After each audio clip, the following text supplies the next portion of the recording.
equally guilty. You understand? So we have allowed a section of our media to promote extreme backwardness. And somebody says it's Bishop something. He's standing in church. He knows where Mahamadu Bawumia's office is. And so he says, anybody who has Mahamadu Bawumia's number, please call him and tell him to come and see me. It's urgent and so on. Charlatan! Complete charlatan! But I think the politicians also call them when they do that. And that is what but who says that there are no charlatans in politics? Who says that there are no charlatans in politics? It's so sad. My brother, you know as well as yes, I do. You have been involved in this. I do. I've been involved in it for some time. Some of the people you see parading as statesmen and so on, they are not worth anything. It's true. Do you know what they do in elections? The concoctions they drink to win elections. Yes. They are not counting on your votes. They are counting on the concoction the madam is preparing for you to go and drink. Question, let me tell you something. Do you know the number of white cows are buried alive? Cows that they are supposed to eat. I said in 2020, a pastor was... Oh, charlatans! Charlatans in politics, charlatans in the church, charlatans in the media, charlatans everywhere. I'm in 2020, one pastor came to my home and told me that God had revealed to him that I should strip naked and go and run around the vacuum run about 3 times, and that would give me 30,000 votes. I was like, because I said, what can we do? And I was surprised. People around me were saying, look,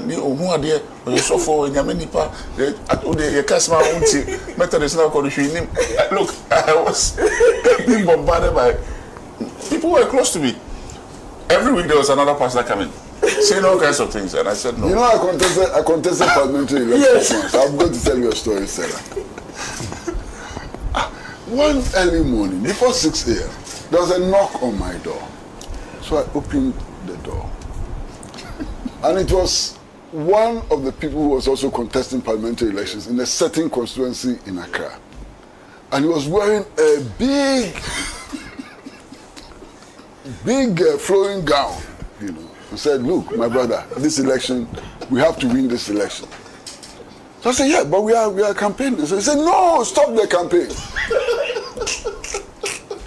There is some very wonderful malam that if you go to him and he listens to you, he will write some things on a slate and wash it into a gallon. Then you hang the gallon on you, and everywhere you go, you drink it. So the guy lifted his gown, and there was a big white gallon tied to his waist. No, I'm serious. I'm serious. And he was drinking the water. So I said, my friend, you are crazy. You are going to die. Do you know that on the day of the election, he was so sick that he couldn't survive the election. He couldn't go into anything. The drink. Oh gosh. The drink he was drinking. So all these people you see around, honorable and so, not all of them are correct. Many of them are charlatans like the bishops. Then you lose. None of the pastors will come back. No. They said it's the doing of the Lord. They said it's the doing of the Lord. It was meant to happen. That's when they tell you that God moves in mysterious ways. And that his ways are not certain. If his ways are not certain, what have you been doing? Today we are discussing an air crash. And how many stations have been fortunate to get somebody like Ninoy, who is a certified pilot, to sit in this discussion and give us his insights. So if today's program has value and so on, one of the reasons why it has value is the participation of Ninoy, who is here for free, just out of dedication and so on. You understand? And there are many of them, Jifa, Solo, many people. And it's within this context that I want to remember people like Dr. Omane Boama and Dr. Mutala, you know, and so on. They have made us what we have become today. They've contributed a great deal. And for that, we want to salute them. You understand? We want to really salute them for the contributions that they have made for the advancement, not just of Pan-African television, but of the Ghanaian media. You know, I'd like to start off with Dr. Omane Boama. And today I'd like to tell a story that I've never told before. And I tell this story in tribute to somebody who could have been my son, you know, was still my younger brother. I'd met Dr. Omane Boama in circumstances that I will describe later. But I had recurring malaria. I mean, I could get malaria every month, sometimes in less than a month.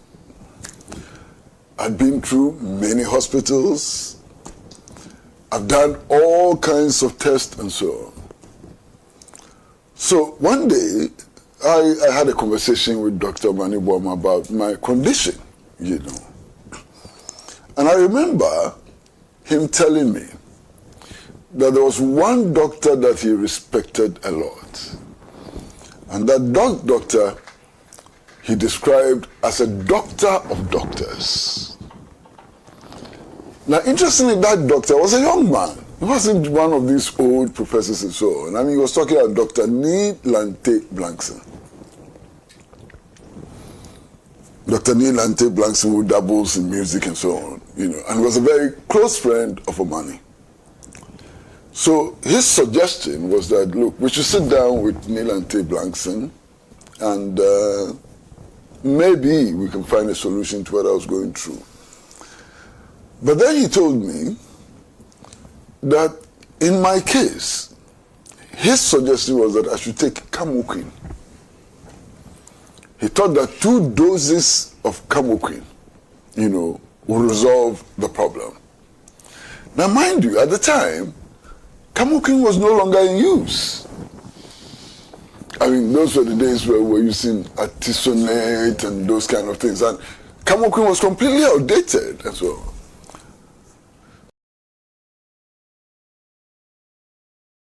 So, even me, I was wondering. I mean, I had no medical experiences, so I was wondering. I mean, camoquine. And he said, yes, camoquine. You know. So I discussed it with friends of mine who were doctors, and they said, no, not camoquine. Camoquine is no longer in use, and so on. But somehow I was desperate, you know, because every month down with malaria. And you know how devastating malaria can be and so on. So eventually, I developed the confidence and I did what Dr. Omane Boama advised. And my goodness, I don't remember the last time I had malaria. You know, he was not just a politician. He was not just an activist. He was a medical practitioner, and a good one at that. I don't know how he came to find out that camoquine could treat my condition. I don't know how. You know, and I'm not a doctor, but I've gone through the literature and so on, and I have not found anything which suggests that the condition I had, camoquine was the answer. But he found it, and that's extraordinary. You understand? Indeed, through him, I came to appreciate some of the things that young doctors can do, you know. And I don't know how my wife is going to take what I'm going to say, you know. I don't know how she's going to take it. Because people's medical conditions are supposed to be private and so on. But I said that today in salutation to young doctors like Omane Boama, Neil Lante Blankson, and others. Look, my wife became very sick. And she started losing weight, you know. She couldn't even lift her handbag. She was dying before our eyes. You understand? We had gone to see specialists of all kinds. They had done tests, they'd taken samples to South Africa and so on. And she was dying, slowly dying. So again, Omane Boama and Nilante Blankson put their heads together and so on. And I remember in one of those meetings, Nilante Blankson saying that, look, it could be sarcoidosis.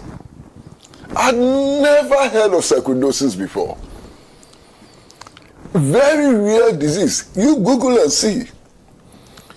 If you read the literature, sarcoidosis happens to people who live near airports. Proximity to airports, I mean, that's one of the conditions. I mean, proximity to airports. Very rare disease, sarcoidosis. And I think it happens 3 to 1 million or something, you know, very rare sarcoidosis. So how did Nilante Blankson come to suspect sarcoidosis? So immediately, there was a conference of doctors to examine the reports and so on, and Nilante Blankson was in the conference. And he said his suspicion was sarcoidosis. So after a lengthy discussion, the rest of the doctors were persuaded that it could be sarcoidosis. And do you know the treatment for sarcoidosis? Hormone treatment, hormone. Very cheap, cost nothing. And in no time, she came back to life and has survived for 20 years and more. Wow. You understand? So these young doctors, some of these young doctors actually deserve our salutation. Look, they save lives. Omane is dead today, but I can imagine the number of lives he has saved. Unbelievable, you understand? Now, the circumstances in which I met Omane Boama were interesting. I've heard Ato Forson say his own about how he recruited him into the National Democratic Congress and so on. That is true. I was with them. But you see, I had met Omane Boama as president of the National Union of Ghana Students. And this was the time, I'm sure you will remember, when he was engaged in a battle with the Akufo administration over the disbursement of GET funds. And for me it was interesting, because here was a young man who was a card-bearing member of the New Patriotic Party, and yet felt that he had to carry on his duty as president of the National Union of Ghana Students, regardless of his party affiliation. I was engaged in a serious battle with the Akufo administration. So I helped him. He was a young man. I helped him with his publicity, gave him advice, and so on and so on. But it didn't end there. We had decided to form the Committee for Joint Action, you know. And I remember those who were in the meeting. I remember very clearly the father of Alhaji Mahamadu Bawumia's wife, Samira Bawumia, was in the meeting. He was a very strong activist. Ramadan. He was in the trenches against the MPP. Sure. And I remember that very, very well. And there were many others. Obeda Samoa was in that first meeting. Dr. Obeda Samoa was in that first meeting. This chap, who is still a member of parliament, Bitziding, was in that meeting, and so on. So we had agreed that we were going to form the Committee for Joint Action. The late Ofori Atta, Eagle Party, he was the leader of the Eagle Party and so on. They were all in that meeting, and many others, you know. So we had agreed to form the Committee for Joint Action. But when I looked around, It was just the known figures who had been battling with the NPP over the years. And I said, no. For our public image, we needed to get somebody who was not like us. You understand? Somebody who could claim some connection to the New Patriotic Party. Authentic connection to the New Patriotic Party. So we went through, and I remembered Omane Boama, and I said, no, I thought that that young man would do the trick. And I actually recommended that he should be the first person to read the first statement of the committee at a press conference in Accra. So everybody agreed, and I was tasked with the responsibility of looking for him and persuading him to read the statement. So eventually I found the young man, and I said, look, my task is to persuade you to read this statement, you know. And there was no hesitation whatsoever.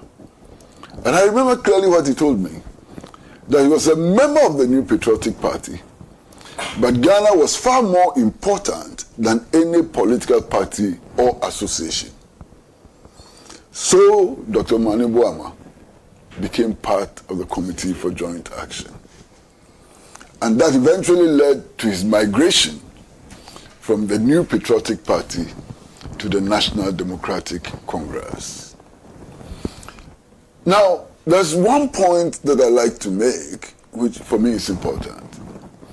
You see, all these young men who became ministers and leading figures in the NPP and NDC, check their backgrounds. Check their backgrounds. Not all of them originally belong to the parties to which they belong. There's a young man who became very big in the New Patriotic Party. And my recall is that he was special assistant to Dr. David Percy in the National Reform Party, and eventually rose to become a giant in the New Patriotic Party and so on. I know somebody who became a very prominent minister in the Akufo Addo administration. And those of you who went to take no, I am deliberately not mentioning names. You have to mention names, but this is a record. No, only. But let the history records reflect.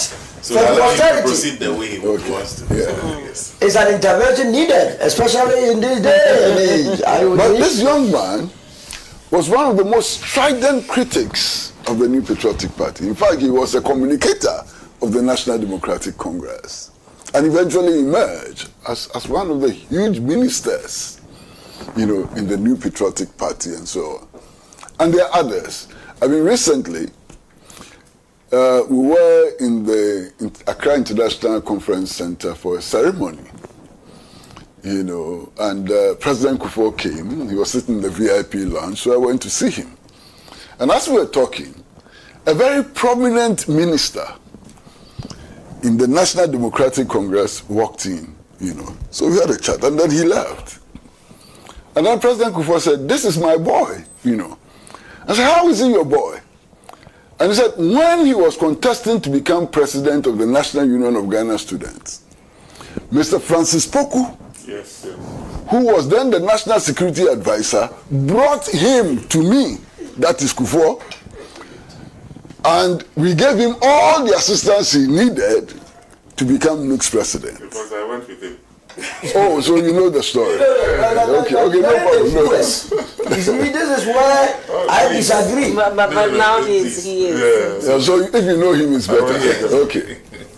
So I was shocked. And then Kufuor said, now look at how he's treating us. And indeed, he has become one of the most strident critics, opponents of the New Patriotic Party. Not just on the basis of their policy and so, but even of their history that he was a part of.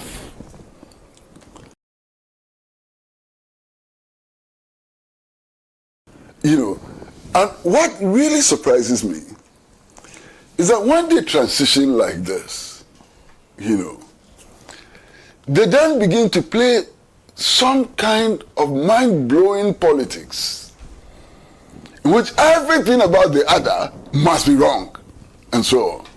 And they do that to justify their inclusion. You understand? But it doesn't help the nation at all. You understand? But maybe one day, this history will be told in its fullness. But I'm talking about Dr. Omane Boama. I have come to respect him a lot. And that is not to say that there were not moments that I was very unhappy with him. And all of those who were close to us know that there were moments in which I was very, very, very unhappy with him. But that's normal. We are all human, aren't we? And we can't agree 100% all the time.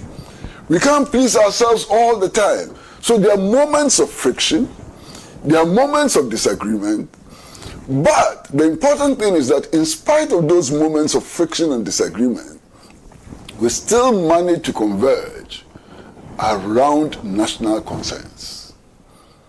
And that is why, again, I want to salute Dr. Omane Boama, because on many occasions, he managed to rise above these moments of distress and moments of disagreements, and to behave as a young man, young politician who loved his country.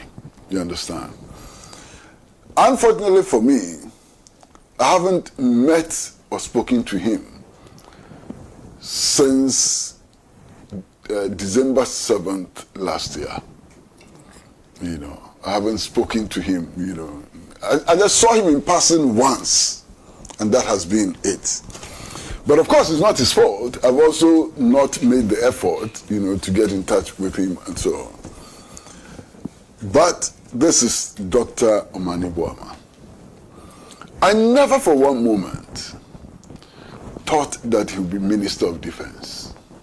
Never for one moment thought that he would be Minister of Defense one day. First and foremost, because this is damn good doctor. He served in the 37 military hospital for a while, but that doesn't make you an expert on military affairs. It doesn't give you, you know. But President Dramani Mahama must have seen something in him that the rest of us may not have seen, and he became Minister of Defense. He's married and has children, and like most of the people who were involved in the crash, my sympathy goes to their families. Perhaps the families would even suffer more than those of them who perished in this crash. I've known Murtala Mohammed quite closely. He has been a pillar for us in Pan-African television, and also particularly on this program and the Good Morning Africa show. You understand? And indeed,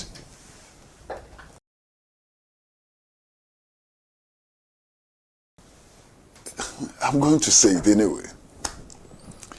You see, when this matter occurred, I mean, I got the information, somebody sent me an information that there had been a helicopter crash and that Omane Boama was on board and that they didn't know what had happened. The security services were still trying to trace the plane. So even at that time, we did not know that the people on board have died. We thought that they could be rescued. But we had only Omane Boama's name. A few minutes later, other details kept popping in. And all of you would agree that some of the names that were mentioned were not on the flights. So the information we got did not include Murtala on the flight. So, Sana, when the news hit us that Murtala was on the flight, wailing, many of the staff just burst into wailing. I didn't know he was so popular in this station. so very popular in this station. They were crying. And indeed, some of them told me personal stories of their engagement with him outside their professional circles that I didn't know about. I didn't know that Murtala was so loved in this station. And it has to do partly with his humility. I mean, anybody could relate to him. You know, he was so friendly to everybody. He listened to everybody. He's not one of those ministers who had a lot of resources to spread around. You know, I mean, I've been friends with Murtala for a long time. I've never drank a bottle of Coke bought by him. No, I'm serious. He will tell you that it's not there. No, I have never asked. He's never offered. He's never taken me to lunch or dinner or nothing. You know, our friendship has been around work.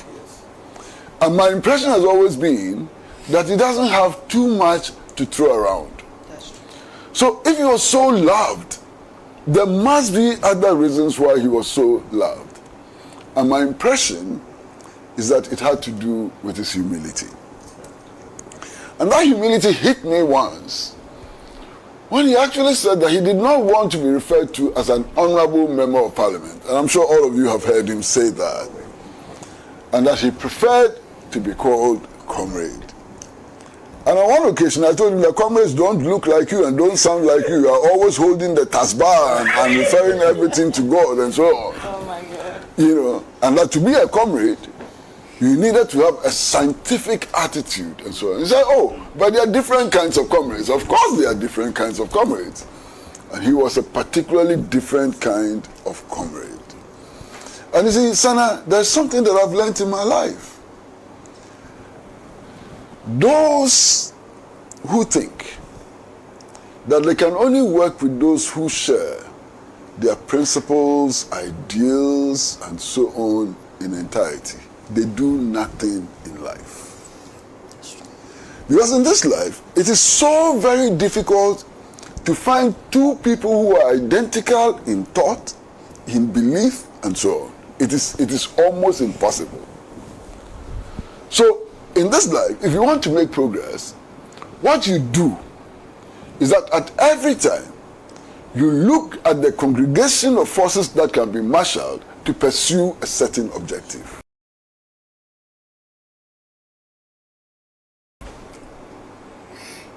It is the same principle which underlines what is called the broad front idea. So today, we are opposed to e-levy. Who are opposed to e-levy? Some may be religious, some may be Marxist, some may be right-wing, and so on. The ability to congregate all of these forces to achieve that objective shows those who want to make change and those who want to live in the ivory tower and dream dreams that would never be materialized. That will never materialize, you understand? And it is because of this that I have managed to work with all the different political forces in our country at different times to achieve different objectives, whilst retaining my commitment to the ideals of Marxism and so on, and building the instruments for the pursuit of that objectives. When it becomes necessary to work with others in order to advance the struggle, we have. And people like Murtala Muhammad and so on have done so very much for the struggle to build a new Ghana. They've done so very much, contributed so very much to that struggle. Then there is the vice chairman of the National Democratic Congress, Mr. Sapong. I got to know him initially as Ashanti Regional Minister. And we became friends. So every time I visited Kumasi, I would go to the residency, we would sit down and have a chat and so on. But there was something very significant about him. Something very, very significant about him. You see, It was Osajifo Dr. Kwame Nkrumah who started that experiment. Under Osajifo Dr. Kwame Nkrumah, you needn't hail from or be resident in a particular area to qualify to become a member of parliament for that area. So it was that Nkrumah himself came from Nkrofo and was a candidate in Accra Central, today's Odododio constituency. And that was part of the effort to unite the country, to rise above ethnicity and so on. And I thought that it was a bold effort. That experiment was continued by General Kweku Agyarko. And let me tell you honestly, that if you are grading leaders of this country, for me, Nkrumah is number 1. General Kweku Agyarko is number 2. And the statistics are there. Look at the number of houses he built. Look at his orientation. This is a man who came into government, soldier man, from Swedro Business College and said, we would not deal with the World Bank and the IMF. Who said that our debts would not be paid. Whose government managed in 3 years to make Ghana self-sufficient in food production. Look at the estate houses we were built around the country for all the workers, Dansuma estates, snake housing, and so on. Look at his contribution to power production, and so on. Clearly stands out, you understand? Now, one of the things he did was to continue the experiment of Nkrumah. So, Lieutenant Colonel or Colonel Akwe Norte, who had nothing to do with the Northern region in terms of origin and so on, became the Northern Regional Minister. Minila became the Eastern Regional Minister and so on. Colonel Bedu became Asante Regional Minister and so on. He moved them around. He wanted to unite the country and so on. So when Mr. Sapong was removed from the Ashanti region and I think sent to the Western region as minister, I was so happy. Because I thought that idea of Nkrumah and Agyapong was being reintroduced and so on. Unfortunately, it didn't go far. But he excelled as Ashanti Regional Minister and also excelled as Western Regional Minister. And some of my colleagues on this panel have already spoken about his affability, easily approachable, had no chips on his shoulder, and so on. Can you believe that until this plane crashed, and I'm being very honest with you, I didn't know he was vice chairman of the NDC. I didn't. I knew he was a prominent member of the NDC, but I didn't know that he was vice chairman of the NDC. And many people are surprised. When many people heard that he was vice chairman of the NDC, they were surprised. This is a politician who became a minister, regional minister in 2 different regions, and from all we are hearing, has been very active in the NDC campaign and so on, and yet he was not known publicly. Was even a mayor. Yes, he was a mayor first and so on. Now, that's a testimony. That's a huge testimony about who he was. You understand? And in his case, the tragedy is even deeper. Because he was not supposed to be on the aircraft. Yeah. He was not supposed to be on the aircraft, from what I'm hearing. Somebody else was supposed to be on the aircraft, and he said he couldn't go. So eventually, he was appointed to replace somebody on the aircraft. And it's the same story for Mutala. Before she was in the meeting. Yes. You understand? Same story for Mutala. Mutala was not supposed to be there at all. He just happened by some accident, coincidence, to be on the flight. And he died. Then there's my good friend, and I have many good friends who perished in this flight, Alaji Miniru. whom I've known over a long period of time, because of his very, very special friendship with my daughter Amma and her husband. They've been very close friends. They've actually gone to his hometown to stay with him and so on. So the friendship between them is very strong. They got to know him before me. But interestingly, he's also the brother-in-law of Hassan Ligby.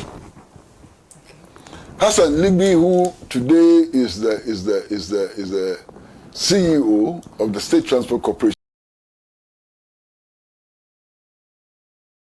and used to be with the Metro Mass Transport Company also, you know. And Hassan is like a brother, yes. You know. My sister went to school with him and so on. So we meet on a regular basis. And I can't count the number of times I've had lunch with Alhaji, either in his house or Hassan's house. You know, on occasions when there have been anything to celebrate in my house, he's been there. You know, so I know him that very well. I mean, excellent gentleman. Excellent gentleman. And one of the things that I came to know about him is his passion for the National Democratic Congress, unrelenting passion for the National Democratic Congress. You know, perhaps the two most valuable things that I found in my dealings with him were his commitment to Islam and also to the National Democratic Congress. I mean, this is a gentleman who goes around holding a tasbih. All those who know he goes around holding a tasbih all the time. I mean, these days, how many people go around holding tasbih? He's sitting in his car, he's holding a tasbih. We are going for lunch, he's holding a tasbih and so on. You know, he was such a devout Muslim. I'm not. He was. Okay? Now, his exit must be very painful. Not just because he died in these circumstances, but last night I was told that his wife is on admission.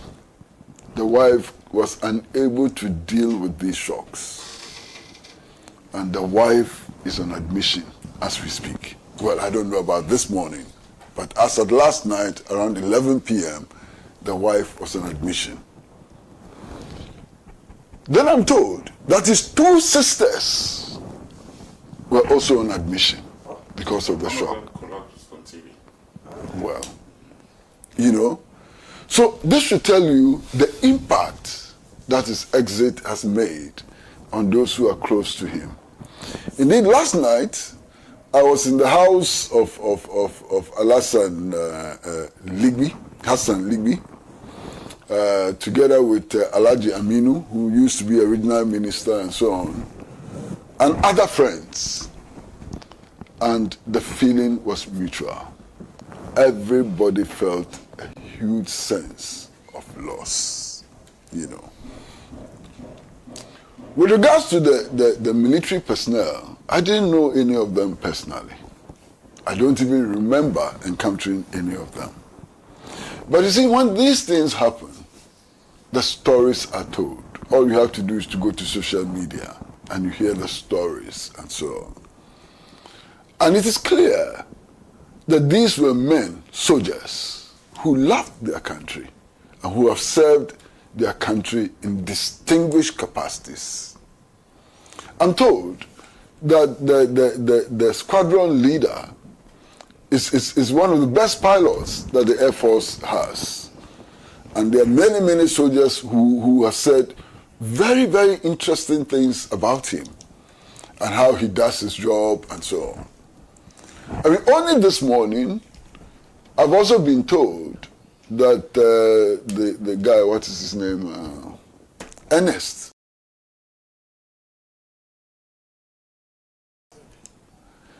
Is actually a nephew to chairman, the chairman at PATV. You know, this guy we call chairman, Amos Kato. Okay. That's his nephew. So he's very close. I didn't know that. You understand? And then we are told that one of them married only recently. We are told that the other had a baby recently and so on. And we are told of one, I think the squadron leader, I'm not sure, who in a spate of 2 months has lost a sister and has lost a brother and so on. So all of this adds up to the tragedy. You know, and I'm sitting here and my imagination is running wild. How did it happen? How did they feel? How did they come to their end? Can you imagine it? Sitting on an aircraft? Consumed by fire. Being consumed by fire? Was there an explosion? Did they die of shock before they hit the ground? And so I'm just so confused.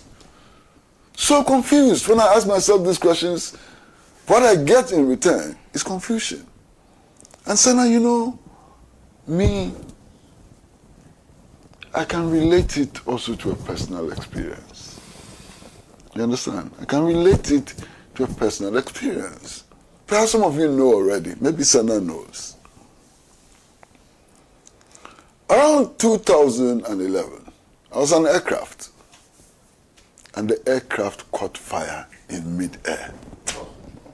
Yes. I was on an aircraft. Indeed, Lieutenant Kennedy Agyapong was on that aircraft. And my good friend, the late Justice Hineku, was on that aircraft. And the aircraft caught fire mid-air. So I can relate to this experience. Of course, we survived. I mean, we managed to land, emergency landing, and that day I saw something in Bebrolate that I've not seen in any man. Bebrolate's courage was extraordinary.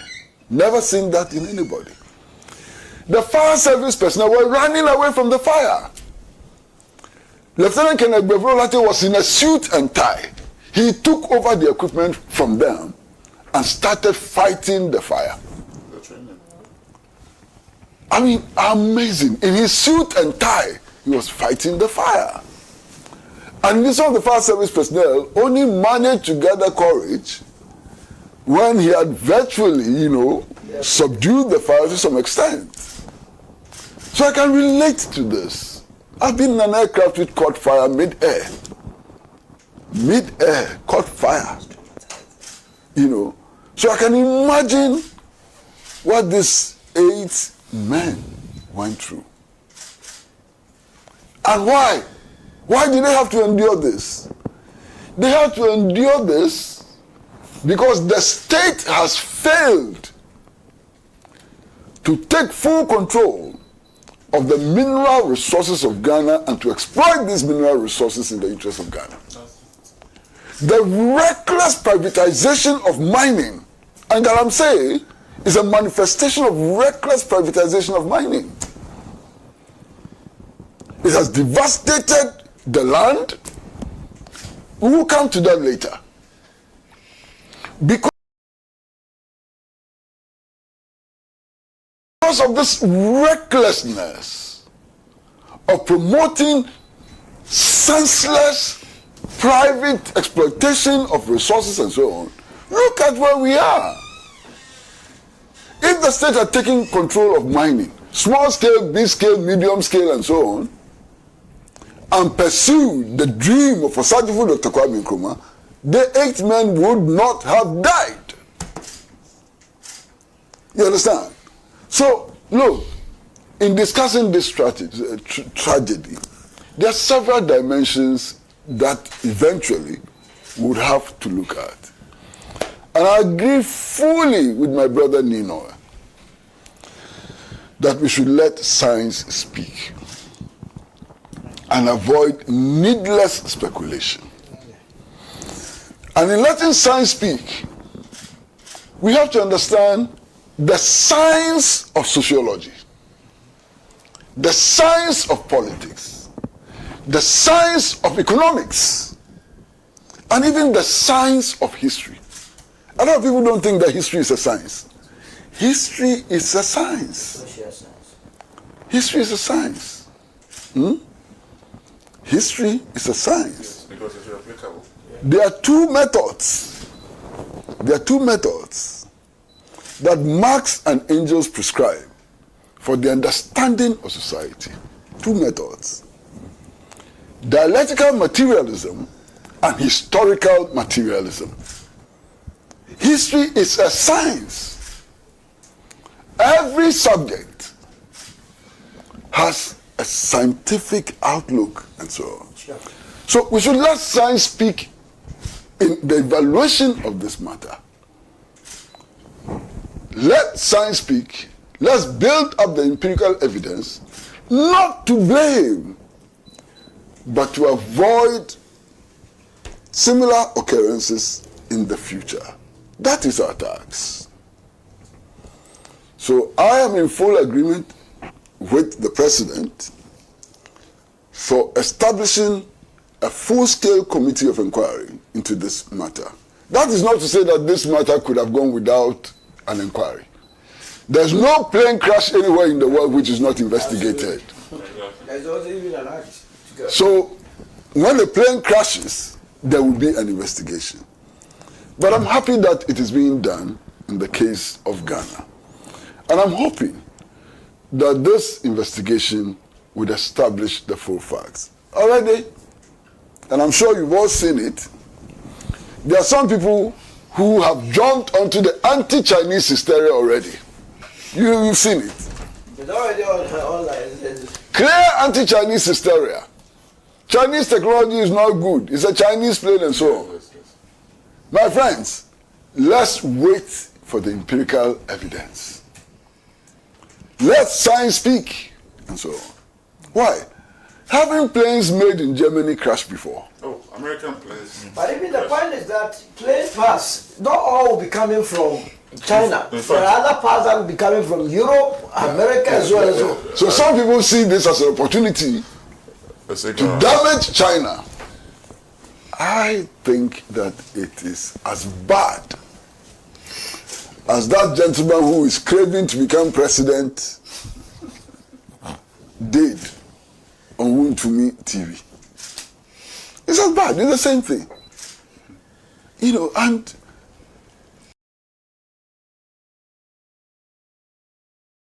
sometimes I can't believe some of these people. I can't believe them. Especially these charlatans in cassock. These charlatans in funny robes, calling themselves bishops, prophets, and archbishops, and so on. My friend, you worship a God. You worship a God. And let's be frank. And that God knows that people are going to die in this horrible way. And that God tells you that people are going to die in this horrible way. And that God has the power to stop it. To stop it, according to you. And that God allows this to happen. Abba! What kind of a God is that? So they insult their own God all the time. They are always insulting their God. And in any case, of the 32 million people of Ghana, why would God choose somebody like that, to reveal secrets to? So all the good people in this country, they can't see any of them. But you see, all of this is also linked to something which may be considered a national failure. Yes. Look, there are so many television stations in this country. And sometimes when I'm scrolling through the television stations, I come across some of them and I cringe. Who would allow this? Some of the stations, all they do is money doubling. Bring your money and let's double it for you. And we allow it. We allow it. It is a criminal offense to engage in money doubling and so on. Criminal offense. And yet criminality is promoted on television. Some of the things that they claim they can do, I cannot repeat on this show.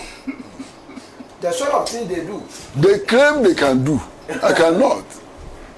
Making some things bigger and so on. You know what I'm talking about. Professor Hindu that used to be at KJT and Makola, they have found their way on the If you want something to become bigger, come and see. I don't want to mention what that something is. We would like to hear. Oh, watch television. No. We would like to hear from you. No, you won't hear it from my mouth. You understand? So, all these charlatanry has become an industry. And we allow it. You see, Sana, you see, Akrada is in prison. Whatever it is, she had accomplices. Yes. Those who provided her with the medium Absolutely. through which she convinced people to bring their monies to be doubled are equally guilty. Absolutely. They are equally guilty. You understand? So we have allowed a section of our media to promote extreme backwardness. And somebody says it's Bishop something. He's standing in church. He knows where Mahamadu Bawumia's office is. And so he says, anybody who has Mahamadu Bawumia's number, please call him and tell him to come and see me. It's urgent and so on. Charlatan! Complete charlatan! But I think the politicians also call them when they do that. And that is what But who says that there are no charlatans in politics? Who says that there are no charlatans in politics? It's so sad. My brother, you know as well as Yes, I do. You I have do. been involved in this. I game do, for some I time. do. I've been involved in it for some time. Some of the people you see parading as statesmen and so on, they are not worth anything. It's true. Do you know what they do in elections?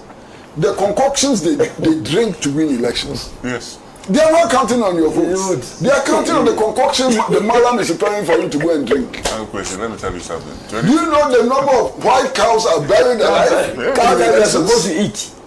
I said in 2020, a pastor was... Oh, charlatans! Charlatans in politics, charlatans in the church, charlatans in the media, charlatans everywhere. I'm Kwesi, 2020, one pastor came to my home and told me that God had revealed to him that I should strip naked and go and run around the vacuum about 3 times, and that would give me 30,000 votes. I was like,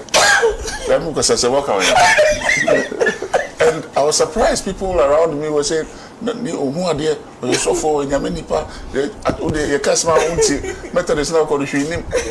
I was being bombarded by people who were close to me.